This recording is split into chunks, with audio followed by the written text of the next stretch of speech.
अब तक कथा अपने क्रम में आगे बढ़ रही थी, लेकिन यहां वह थोड़ा और भीतर की ओर मुड़ती हुई दिखाई देती है। जो कुछ कहा जा रहा है वो केवल सुनने भर की बात नहीं रह जाता, बल्कि उसे अनुभव करने की दिशा भी खुलने लगती है। ऐसा लगता है कि कथा अब बाहर घटने वाली घटना नहीं है, बल्कि भीतर भी कुछ बदलने लगती है।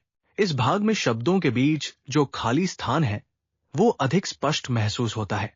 जो कहा गया है वो जितना महत्वपूर्ण है, उतना ही वह भी जो सीधे नहीं कहा गया। कथा चलती रहती है, लेकिन उसके बीच बीच में ऐसे क्षण आते हैं जहां सब कुछ धीमा हो जाता है।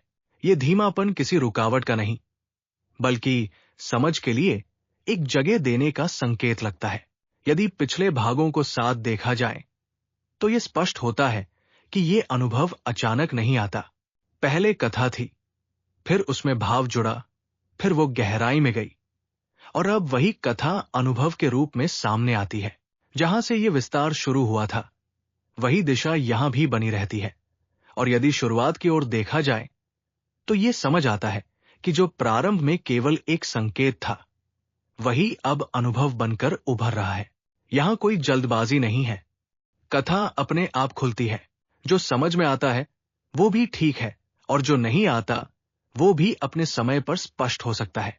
ये भाग इस बात का संकेत देता है कि कथा केवल बाहर नहीं होती, वो भीतर भी घटती है, और शायद यही उसका वास्तविक विस्तार है।